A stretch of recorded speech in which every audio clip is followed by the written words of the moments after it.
Everything is personal right here. Everything is personal right here. Ladies and gentlemen, boys and girls, welcome to another episode of Everything is Personal. And today, our guest is JJ Flizanes. How are you?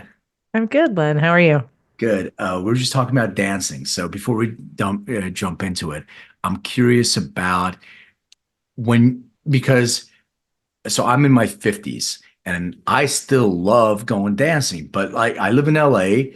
I'm like, where do I go? If I go to a club, I'm the old guy in the club. So where do you go dancing? I'm curious. Well, I lived in LA for 21 years, and I live not too far from LA now. But I go salsa dancing. I'm a salsa dancer. So while I do enjoy all music, and I don't know that the club scene would be me now. It definitely was me in my 20s, and that's only because of the culture of sort of that music. It depends on the music and the culture, right? If you're doing some kind of ballroom dancing, whether it be swing or salsa or tango, or like there's almost like a sport. Like there's a rule.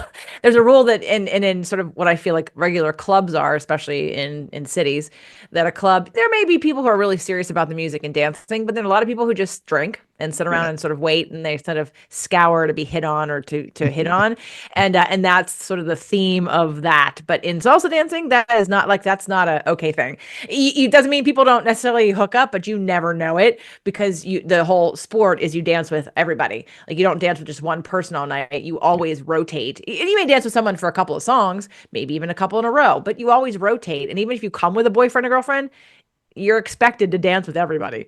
It's sort of the thing. I love how you said it's like a sport because there is an organized. So I have a friend of mine who's a salsa dancer. We would go on Thursday nights to the Sofitel, I think, hotel, and I have a band, and it's exactly that. So it's very organized, and then they have bachata. I think they do as well, kind of thing. But it's completely different. So I'm glad you said that. It's completely different to go into a club because it doesn't have that same organization, the same kind of energy. So that makes plenty of sense. If I was to go to a club by myself in LA that isn't a couples or partner dance or has a skill set to it, I'd be looked at as someone who is single looking to be hit on. Yeah, exactly. But I can walk into any salsa club anywhere. That's not the case. I'm just someone who possibly is a new and hopefully good dancer. So I will, and I go often by myself. I make friends. Not that it's a place that you talk, but it's like I go to dance and I leave. I want to get as many dances as I can get in, and then I'm done. It's like I got my exercise. So it is, as of the recording of this, the night before Thanksgiving. And normally I would never go on a Wednesday night because, I'd have to work in the morning. And so now I'm like, wait, I can go dancing. So I'm very excited. Night off. So, you're mentioning LA. Where did you grow up? Pennsylvania. What part of Pennsylvania? Outside of Pittsburgh. Got it. I'm from Philly. That's what I was asking originally. So tell me a little bit about your sort of origin story. And you grew up in Pennsylvania. Do you have siblings? Were your parents together? Yeah, my parents are still together and my brother lives nearby. So everyone's still in Pennsylvania.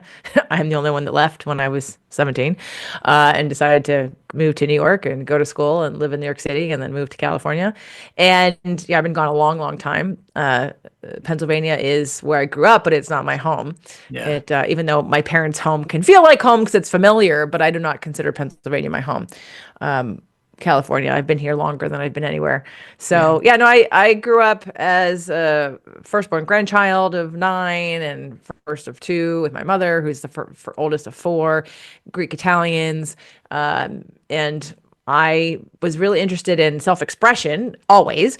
I'm a Pisces, and I know you don't know anything about astrology you mentioned, but so Pisces are very intuitive and emotional and sensitive and sometimes psychic, and we're the last of all the signs. And can you explain to me? So, and I'm sorry to interrupt because I've had so many different astrology related courses. I've done like a Kabbalah class. I've done this class. I'm probably butchering like Joshi in India readings. But so everybody has their own, and in China they have their own calendar. So these signs, like, how do you know? Because I could be born different times, different days, different.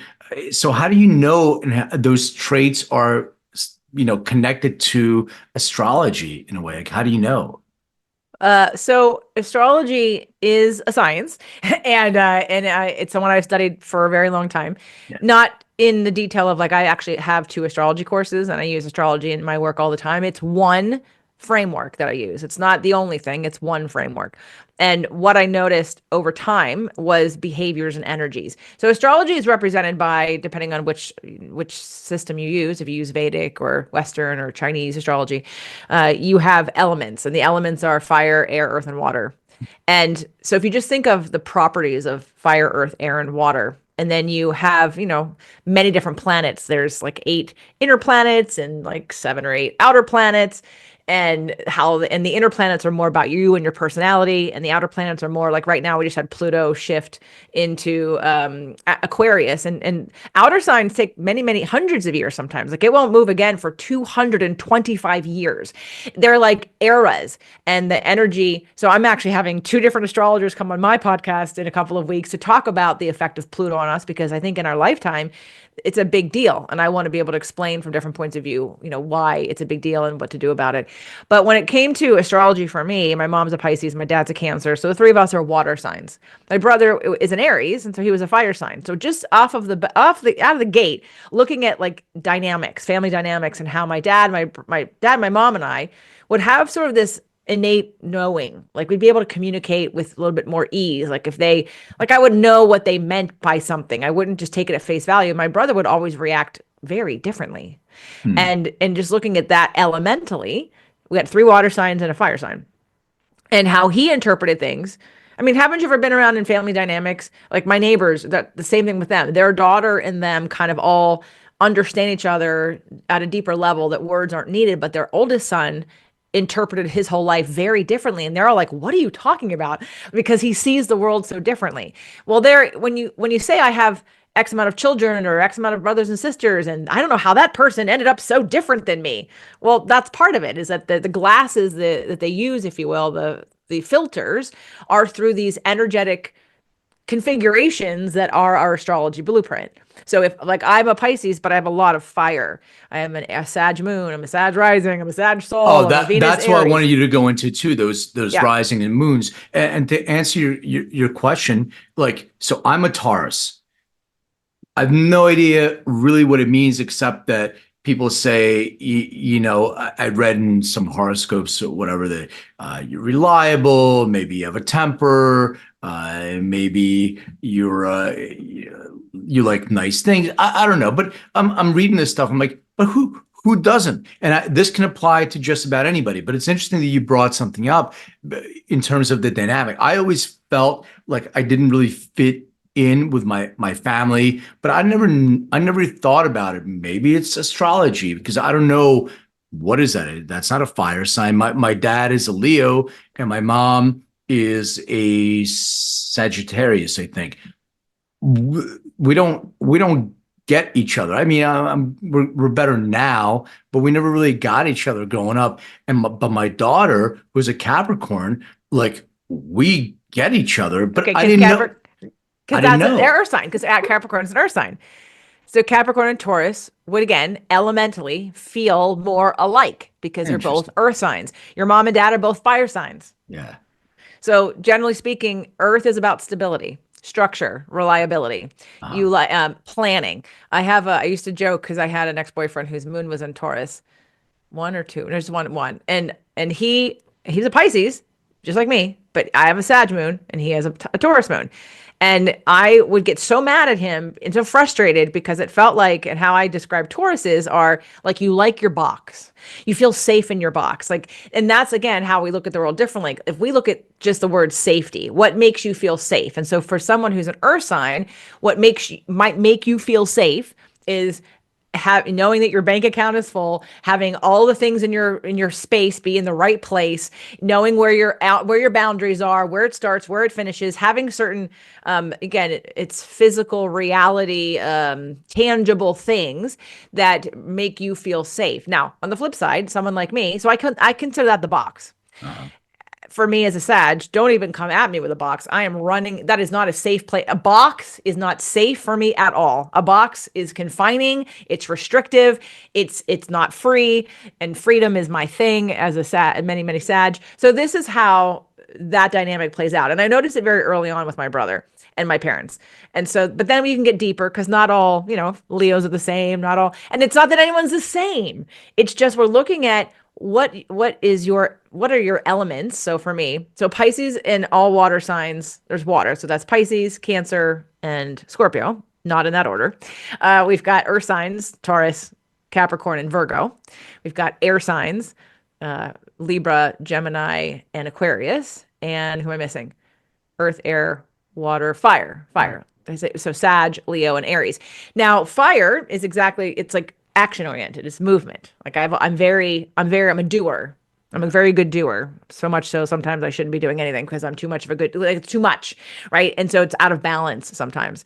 Tauruses can be very stubborn. Here, I'll tell you some things about Tauruses. Tauruses are known for, yes, it's like you guys are really reliable and stable and really a good, for anyone emotional, like you're patient to a certain degree, right? Until you get pushed to the very end of your limit, you're pretty good until you get pushed to the end of your limit. That's when the bull comes out to be very, to buck against that. But there's a long time. Tauruses are really resilient in being a sort of a good foundation for people emotionally. However, there is normally like an absolute right and an absolute wrong that Tauruses look at in life. And and it doesn't have to be on everything, but there may be some key things, whether it be politics or religion or food or whatever, that you have very strong opinions about. But most Tauruses believe them to be absolute rights and absolute wrongs. And so someone who's outside of that, you just immediately judge as being wrong.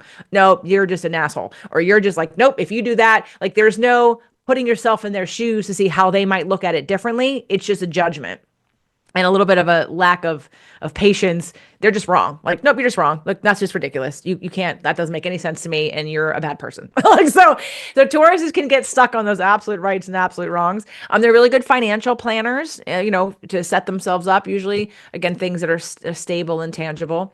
But Tauruses are very loyal, very, Tauruses are great. I mean, I love most signs. I can find something good about all signs. You have your positive and your negatives, but hopefully that makes a little bit more sense as to why. It makes sense. So you have these traits I'm a genetics person. Like I'm in the DNA business. So we have these traits that are inherited in us and the signs. It seems to me that there are traits also that we have, but then within that, those traits, we can like epigenetically lifestyle turn those things on and off. And it's kind of the same thing. Like we have them, but as you just mentioned, now I can work on my empathy to be able to knowing that this is something that's natural for me. Now I can work on that and make sure that I don't just react right away. Oh, you're wrong. You're an asshole and all those other things. I'm going to work.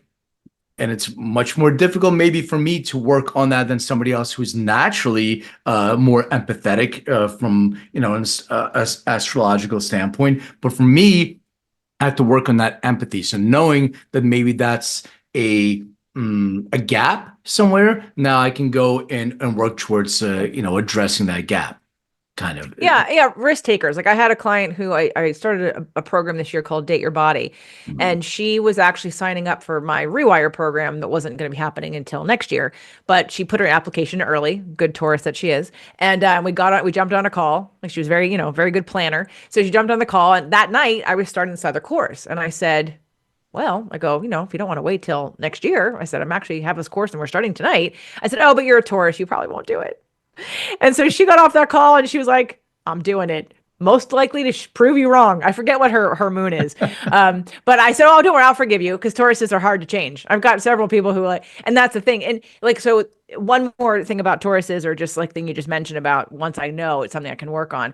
Well, I'm sure you're perfectly compassionate enough. You don't have to stretch an extra mile necessarily in that area, but there may be areas in your life where you're stuck and stubborn and not wanting to change or grow, or you're not a risk taker. Because again, that would not be an earth sign, or be less risk taking. Because again, the box, I like my box. I like to know it's being able to trust deeper in something greater than you and in something you can't control to maybe move forward in a relationship or in a business deal, or something in life where normally it would be considered out of your control and therefore might scare you. And you might say, well, my dad is a Cancer with a ton of Taurus, and that man thinks that because he's afraid of flying that he is legitimately like, that's a real thing. It is a real thing, but he'll say, oh well, my body is telling me. I'm like, Dad, you have fear, just get over it. Like, but he thinks, no, if I have this, it's real. It means it's actually a real, like, he doesn't see that it's just his fear of being unsafe, which is fine, but he's not willing to like move through it to get to the other side, which is to come visit his daughter in California who finally owns a house, for crying out loud. It's not that important to him. Yeah. I just find it fascinating because, you know, having very little knowledge in this, I do see the patterns that you're describing, but I also see your life sometimes takes you on different tangents, and you need to take action that doesn't feel natural to you as, you know, your sign or your profile. But taking that action and making sure, like using your dad, I'm fearful. I actually flew, and you know what? It was not bad. Now I can expand whatever that box is. I can expand a little bit more. On the flip side, it can also work the opposite, where trust, right? So if it's difficult for, you know, me or, you know, people like me to trust inherently, but I'm going to give it a shot, and then you get burnt a couple times, well, I may recoil back into my box and say, you know what? I'm the only one that I can trust, and that's it, kind of thing. Right. Well, so you mentioned at the beginning of this, like, we're going to talk about the work I do in the world. So I help people rewire core wound patterns and evolve beyond their story. And this is one of the frameworks that I work with, which gives us a reason for understanding behavior. It gives me a reason to say, well, if you're someone who normally, and to me, that would also be called an upper limit of, if you want something different than you have. And again, if everyone's happy with where they are, nobody needs to change. Stay where you're to do what you're doing. But if you want something more than you have to become different than you are. And if I am so afraid that of something, that I continually to manifest the proof of my fear, then I stay stuck in an upper limit of never growing, because all I want to do is shut everybody else up and show you why what I think is correct, because I don't want to grow, because I'm too afraid. So I'm going to manifest the bad thing happening to show you all how right I am. Yeah. But that's because you've determined that it's not right. It kind of backfires in a way, because it keeps you stuck where you are. But one of the things you just said about, you know, if you're happy where you are, you want to remain there. I just don't think that happiness is a sustainable state, and happiness, being in a place where you're happy without growing, I don't know how anybody can be just happy in their place unless I don't want to even say that they have some neurological challenges or something like that, because the goal, I believe, is trying to get as much joy out of life so you can be more happy than not, because you're going to have those moments. And the only way that I feel that you can get there is through growth, because it's this journey. We're always wanting to push and grow a little bit more to find that moment of joy so we can bring more happiness in our life.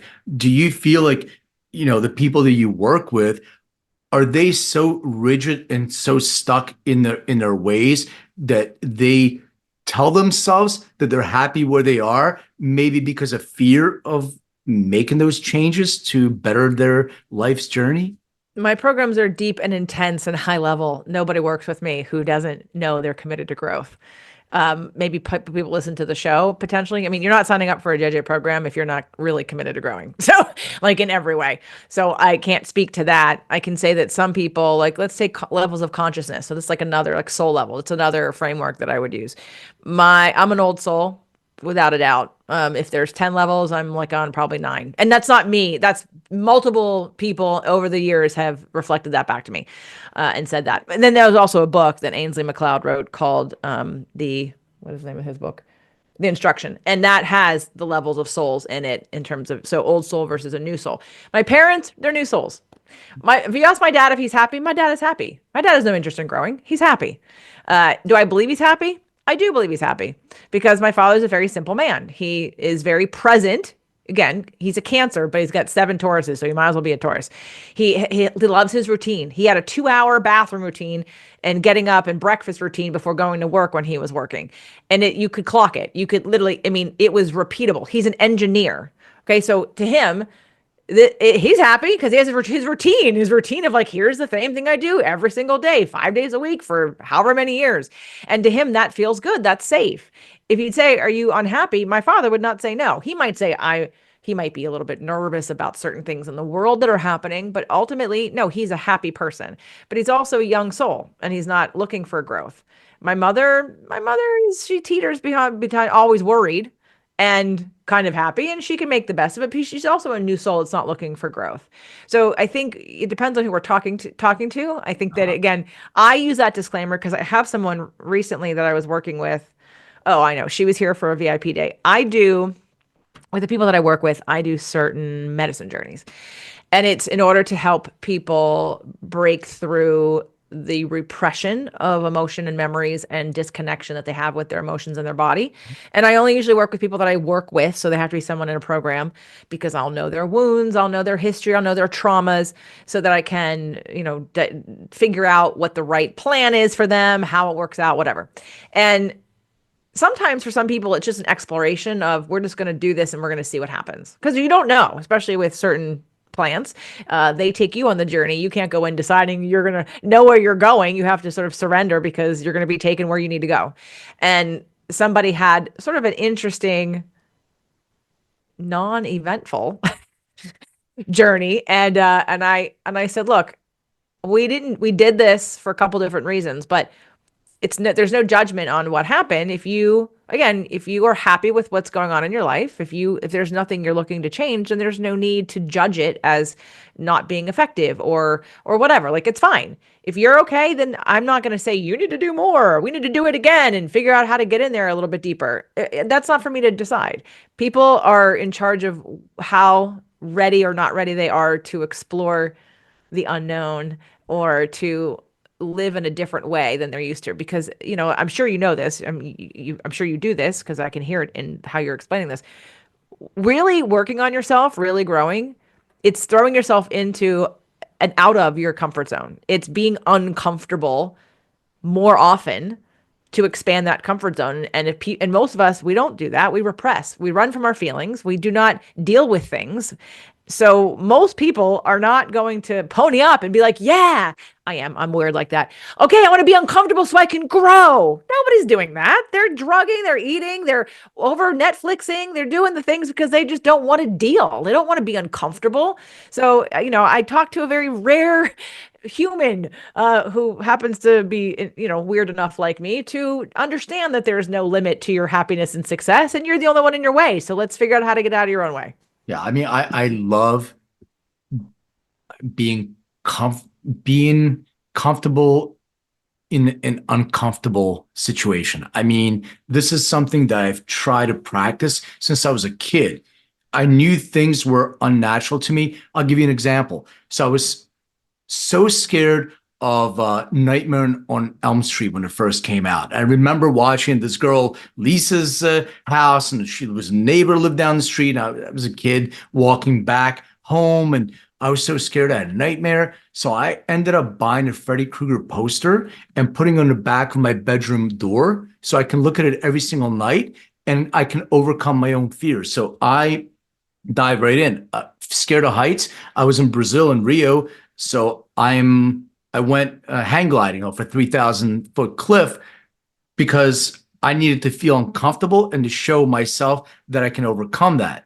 But I understand that a lot of people are not like that. And it's funny that you brought up your dad, because when you were saying my dad is a Leo, also an engineer, but routine, that's his entire life was a routine. Now that he's retired, what do you do? It's also routine of doing absolutely nothing, but it's done in a routine way.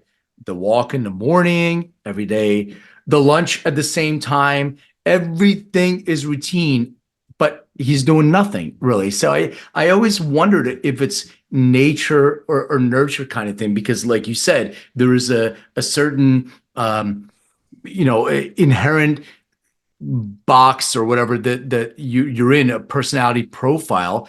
But is that training as an engineer, does that make you more adhere to that box, or do you pick being an engineer because you are inherently aligned with that as well? Well, again, when I look at my dad is not a normal Cancer. So when I did his chart and I saw he was like 7 Tauruses, I'm like, well, that makes sense for so many things, because he's really not a Cancer, he's a Taurus. So for you, like I feel there's some Sag in you, like whether it be rising or your Mars or your moon, I feel like there's some Sag in you, because that is a very weird, unique thing to force yourself to grow in that kind of way that a normal Taurus probably wouldn't do. So with your dad, I'd be curious to see what his chart says also, because while he's a Leo and that's action oriented, he also could have a bunch of Capricorn, Virgo, Tauruses that, that do. I mean, my father was a mechanical engineer and I didn't know what that meant. Mechanical engineer, my dad, same Right. thing. I remember growing up, he couldn't work the microwave.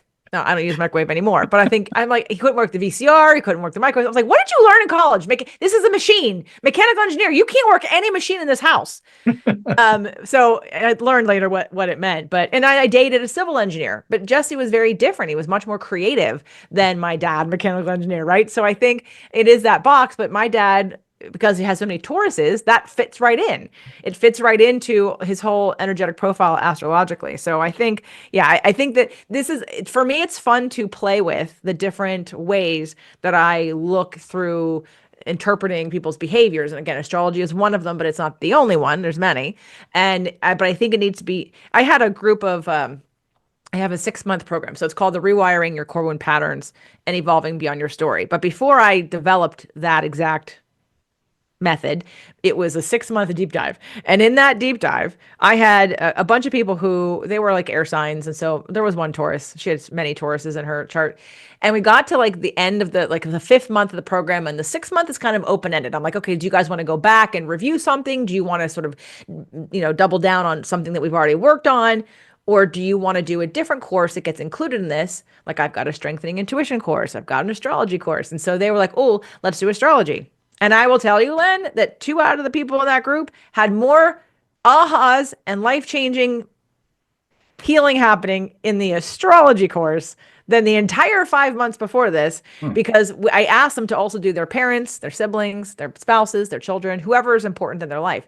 And the minute we start to decode and uncover someone else's response and behavior, and now you can see it and you don't make it personal anymore, and you don't take it personal, it's where people get to go, oh my God, it wasn't my fault. I didn't that was because they are that way. It had nothing to do with me. And all of a sudden they had this relief that comes over them, like, oh my God, I've been carrying that my entire life, thinking it was because of who I am. It has nothing to do with you. Like, oh, I see it in the astrology. I see now what I didn't understand before that hurt my feelings and made me feel wounded for my entire life. And now all of a sudden I can go, oh, it doesn't hurt anymore because now I interpret it differently. But can't some people use that sort of as a crutch too? Oh yeah, I'm an asshole, but that's my sign. I'm just, that's part of who I am, kind of thing. And they start creating that identity for themselves and use that as an excuse.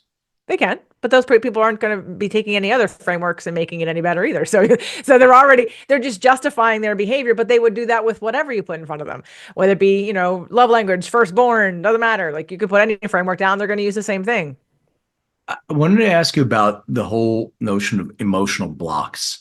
I've heard and read, and I've done certain things, but I really want my audience to understand that emotional blocks, and they talk about, right? You regress, you have things in childhood, maybe you have generational trauma that's passed on that you feel and you can't get past. And you also mentioned plant medicine journeys, so we can dive into how that helps with actually unpacking some of those or removing some of those blocks. But those emotional blocks that you have, are they a combination of generational and also, growing up and also, your astrology and all these different things? And how do you start like removing those things, especially when it comes to, as you mentioned, relationships, or your relationship to money, or your relationship to that pursuit of happiness? Some people feel that they don't deserve it, and they make their life um, connecting to the the seed that they planted in their own kind of mind to tell themselves this story, and it validates the story that they told themselves, even the story is not correct and we can see from the outside, but they keep validating their story they told themselves. So I guess the question in this whole thing was that emotional block. I just kind of went off on my ADD tangent a little bit. No, you're right. I always tell people the story that you have in your mind is wrong. I almost guarantee it. It's a point of view. It's a version of a story, but it's not the whole story. And until you learn what other versions might be there, then you don't have the full picture. So yeah, emotional blocks. Well, again, that's sort of where I put this whole program together, and I have these different frameworks because it is layered. And where I start with people is, well, there's an exercise that I call the 3 steps to effective communication. It's based on the work of Dr. Marshall Rosenberg. And I guess I'll start there. Let me teach this real quick because it is really fast. And I have a free download if anybody wants to do it on themselves. Anyway, so the first thing to emotional block is we are not taught as people ever, unless you seek it out yourself, that you have needs. You have feelings and you have needs. And most people, if I was to ask, how many feelings do you think there are, different like feeling words, people would probably rattle off 10 or 15. Well, there are 100. There are 100 different feeling words. And how they're unique and why there are 100 is because if I was to say to you, Len, and let's say you're standing next to me, and I say, I'm a little irritated right now. You'd be like, oh, okay, well, why irritated? And it wouldn't really be a red flag. But if I said, Len, I'm enraged right now, you probably will take a step back away from me. Yes? Because enraged is a high intensity anger versus irritated is a low intensity anger. So being able to define more accurately what I'm experiencing right now is important for the processing of it and the uncovering of the root of it. So the steps go like this. Step 1 is you identify your feeling. So if someone's having a negative emotion, it just means that you have a need that's not being met. Now, it may be the perception of a need. Like it might be, like I say perception because in the case of couples, so let's take a couple that has different love languages. It's such a theme. Women will come to me and they feel rejected by their husbands. And by the way, rejected is not a feeling. Rejected is an interpretation. But they'll say, I'm rejected by my husband. My love language is touch, but he doesn't touch me. He's not interested in me. So we don't have sex that much. And I feel like he's just rejecting me. And I'll go over, well, what's his love language? And I'll uncover that his love language is acts of service. So I'll say, well, what acts of service is? Oh, well, he cooks, he buys the groceries, he takes the kids out, cleans the house, he does this, he does this. I'm like, wow, that's a lot of love that he's giving to you in your household that you're not receiving. So he's just not servicing her. Right, because it's not his love language. Well, it's an act of service. It could be, right? That could be how it gets coached as a reframe. But it isn't, and there's other reasons why, the couple in my mind did it this way. But so when I say you have a need that's not being met, the need could be getting met. So in the case of that couple, she's getting love. She's not getting it in the way that she wants it. So she's misinterpreting that she's not getting love when in fact she is getting love. She's not getting touch. So number 1, what feeling am I having? Step 2 would be what need is not being met. That's creating this feeling. Now, when I say need, I don't mean needy or dependent or weak or stupid. There's no judgment around this. There are 86 basic human needs on this list that every single person on the planet needs. But one of the things that we have found out about sort of anxiety and depression and some of the high momentum building feelings and concepts is that we as a humanity don't know how to get our needs met. and we do not give ourselves the kind of care that we deserve or want, but we give others care, but we never give ourselves or ask for that kind of care. So think of the needs as a form of self-care. Well, if I'm working with somebody and they just don't know like where to start, I'll say, well, okay, just take this feelings and needs list and just without any circumstances, circle all the needs on this list that are not being met in your life that you care about. And I'll tell you, I got people circling a lot of them. Right there. You want to know why you're not happy? Look at all the needs that aren't getting met. Look at all the places that you're not getting care that you can figure out how to get care. So when you ask about the emotional block, someone will be repeating a pattern because they'll stick with the feeling and they'll know they're anxious. They'll know they're sad. They'll know they're angry and they'll do nothing about it. Or they'll take a medication, or they'll go to therapy, or they'll talk to people about it, and they'll stay in the feeling of it, but they'll never uncover the need. The need is the reason why you feel it in the first place. So if I never problem solve the need, it's going to cycle over and over again every single time. I need to figure out what the need is to get it met so the feeling changes. But don't you feel that if your need is not being met and you're in a relationship and you have expectations that you may get that need met from your partner, you may be disappointed because you need to start giving some that to yourself first. That's the name of the game. You actually cannot hold your partner responsible for getting your needs met.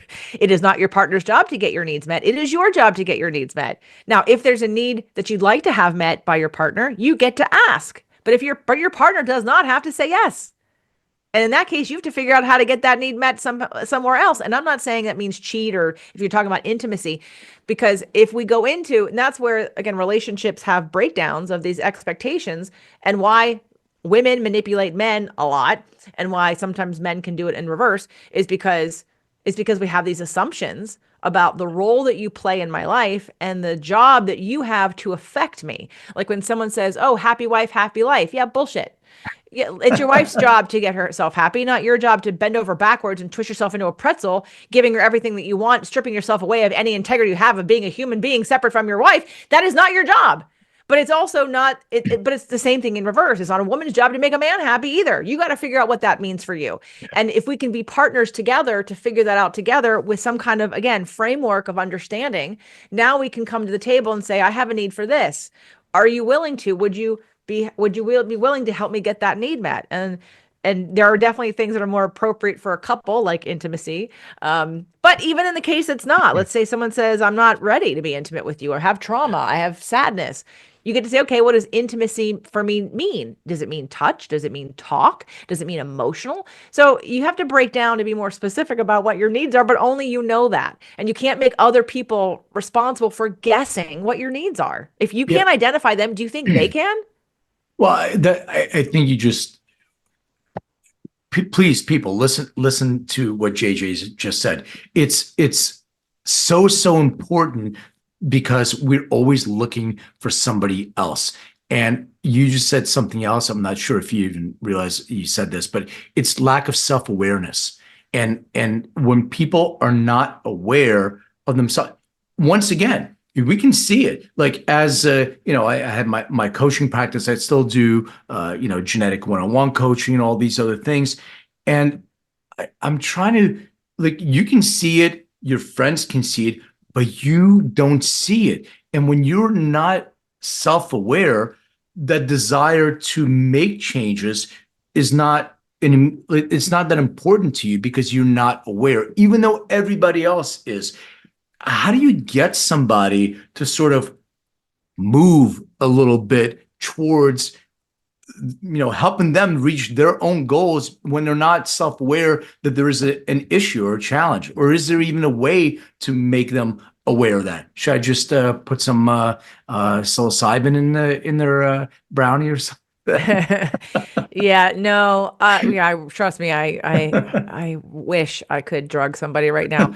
I told all my clients that if my mother came and she was all anxious that I'd be microdosing her, but she was fine when she got here, because she's not in her environment. So she's calm and collective because she's got no attachment to a story or to some nervous energy when she's in my house versus when she's in her house and her environment. Mm-hmm. So it's a whole different experience, but you really can't make anybody want to become self-aware. It really comes out of the exploration of solving a problem. I mean, I think this could be the first step to a self-awareness, because if we can get into the language of identifying what my feelings are, and then let's take it a little further. Where do I feel that in my body? Where do I sense that? Okay, what's the need that's not being met that's causing this feeling? And then, and this is a very simple exercise, but it is not easy because people are not trained to, because we always are attached to, let's say, oh, well, I need him to, I need her to, I need them to, I need the government to, I need my children to, I need my boss to. It's always attached to someone else's conditional behavior, when it's just a mirror that you have a need that's not being met, but it isn't for anyone else to get the need met. Now, in some situations, yeah, you want to be in an environment, let's say a work environment, where you feel safe. Maybe you don't feel safe. So then you have some decisions to make. If you're talk to the boss and talk to the people and discuss sort of, things that you would like to see, or would they be willing to do this? And everybody says no, then, ultimately, what are you going to do? Just then live without it? No, get another job. If you want to feel safe, you have to take responsibility for that. So anyway, so step 1, feeling. Step 2 is the need. Step 3, after you figure out what the need is to create some strategies, more than one, to get the need met. And here's the most important part of this entire thing. It does not require anyone else to be different. You cannot ask someone else to be different in order for you to get your need met. Can you ask them to contribute in a different way? But you can't say, you can't stop being so stressed out because you stress me out. Like, no, you can't. That's not a fair thing to ask of somebody. Your stressing stresses me out, so I'd like you to stop stressing so that I feel better. No, that's not how this works. But anyway, so this is the 3-step strategy. And if anybody wants to grab a list, even if the celebration of all the needs being met, I'm telling you, it's an eye-opener. It's at jjflizanes.com/feelings list. I'll make sure you have that link before we leave, because it's not on my website. You cannot find it because I don't give it away, because if you haven't been taught how to use it, then it's useless. You have to know what to do with it when you get it, and otherwise it doesn't matter. So there you have it.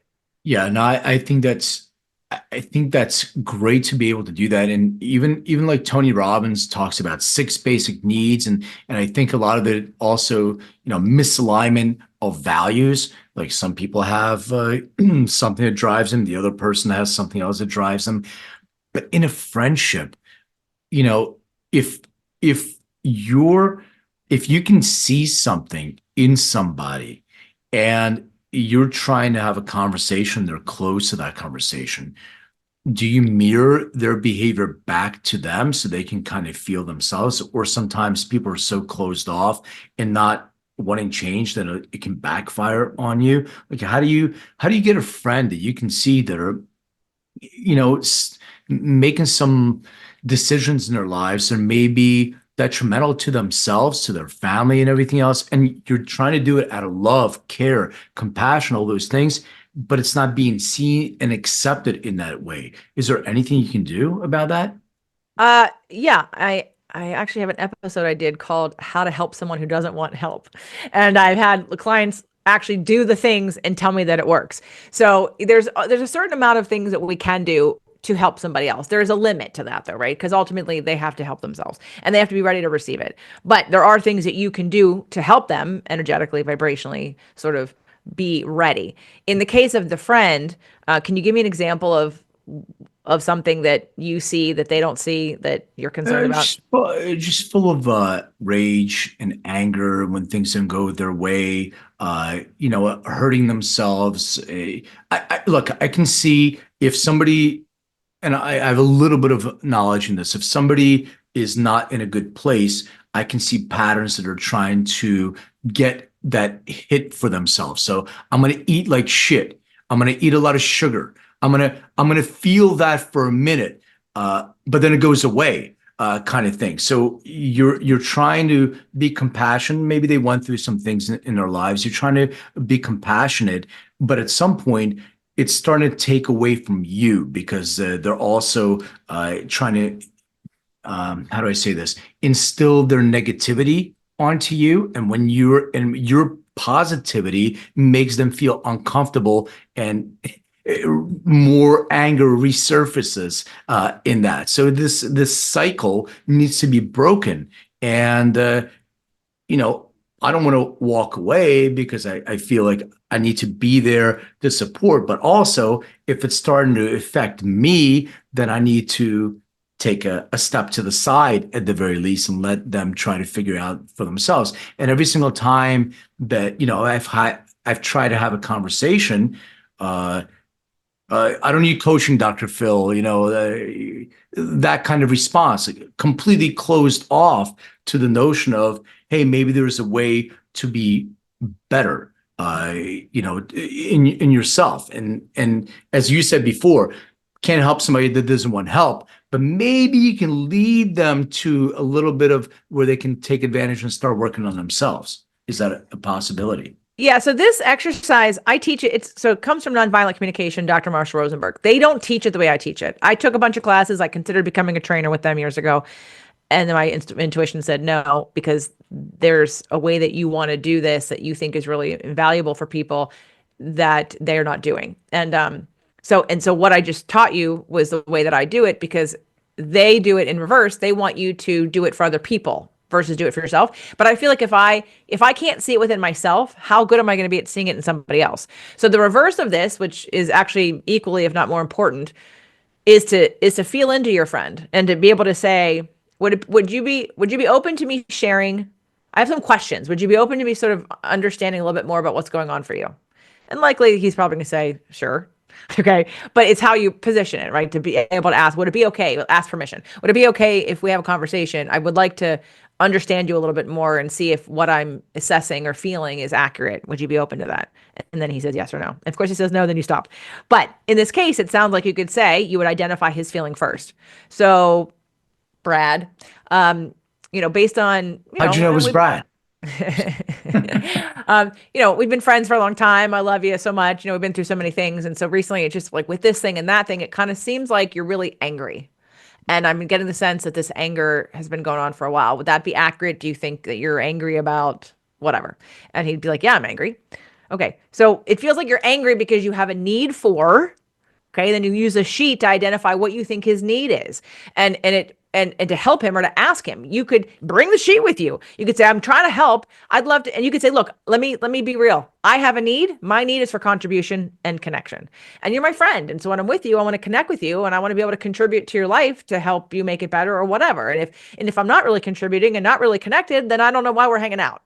And not that I'm trying to get rid of you, but I'm really being honest. Like we only have so much time. So I'd rather have a meaningful experience. And if you just want to be wherever you are, then that's fine. Maybe we don't see each other for a little while and you can go work on your stuff. And then when you're ready, but like for me separately, I had to sort of let go of a friend. She was a client, but she had this idea that we were going to be friends because we sort of live close together, and she thinks on the surface we like all the same things. And on the surface we do, but there's a sort of an inauthenticity and with her. And then for me, I talk about feelings and dig under the surface and behavioral stuff. That's like in exhaustion. Like I exhaust people with the depth that I want to have conversation. And so, but that's not her. And so no, to me, that's a defining, and I didn't have the like hard conversation of we can't be friends, but literally I said, look, it's all I talk about. Emotions, emotional wounding, core wounds, transfer. Like this is what my jam is. And if so we're friends, you have to care deeply about being self-reflective about this stuff because I only have deep conversations. I do not talk about the weather. I do not talk about what's going on television or in the news most of the time, unless it affects me directly. I want to like dig into what I can do for me. So I'm not so you could come to that conversation of, hey, I love you and we've been friends a long time and I'm not looking to like not be friends, but I might have a need as a friend to contribute to my friends' experiences, as well as to have connection and to have certain themes. And I'm in the theme right now of building and growing and learning. And you don't feel like you're in that because I'm sensing you're really angry. And I'm not sure why you're angry, but I'm going to take a guess. Listen up and see if you think this is accurate. And if it's not, please correct me. It feels like you have a need for, I don't know. Well, here's the other thing too, Len. Anger is always not the truth. Anger is the place where most men stop because it still feels powerful. The truth is he's afraid of something or he's deeply sad about something. So if you know what that is, you could ease into. So dude, you kind of like, I'm feeling like you've been really angry for a long time. Like that's what I've been sensing and seeing. Do you agree with that? Okay. But I'm feeling your anger really isn't about the anger. It's because you're probably sad because, and if you know his history, you can bring that in Yeah. because that person, because you got divorced, and you're probably really sad about being divorced, but you don't want to feel sad because, I mean, who wants to feel sad? So you stay in the anger, but it's a little off-putting for me because it creates a disconnection between you and I. Yeah, Yep. you hit the nail on the head. It's exactly that. I've tried that conversation, and you also said something that is, I mean, I want to triple highlight this. Inauthenticity, inauthentic. When you start feeling that the conversation is inauthentic, it's historical. You have historical connection, but you grew, you changed. The same thing that happens in every relationship, marriages and all that stuff. I got divorced 11, 12 years ago because, some of that stuff started happening. It became routine. You're used to each other, but it's inauthentic. And that's what I'm feeling. So by that's the first sign. It feels to me that the connection that used to be authentic.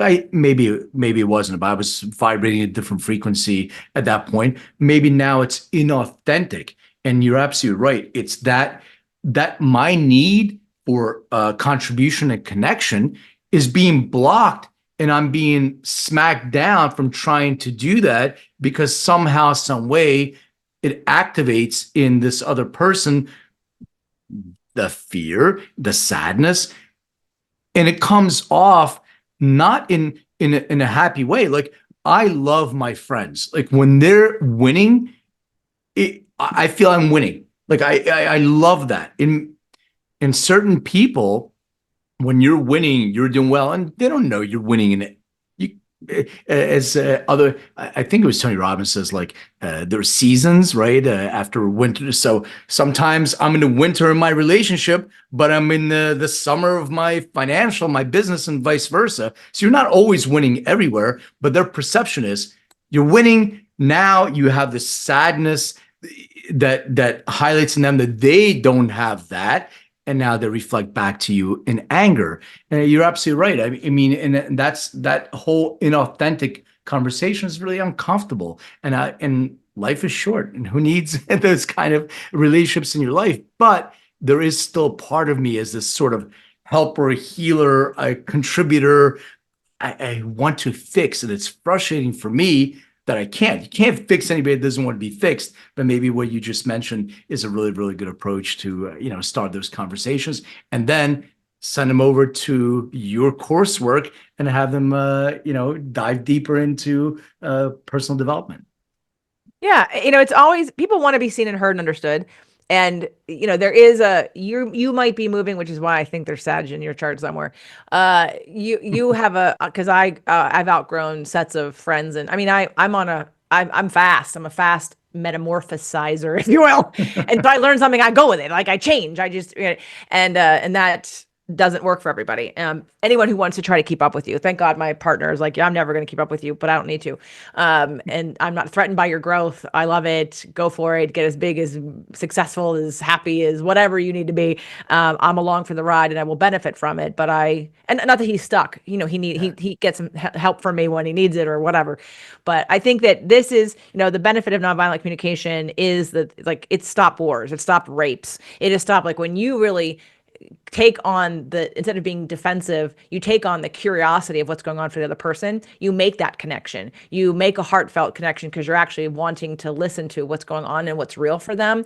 And it gives you one last shot of trying to connect with somebody who right now is in a different place than you are.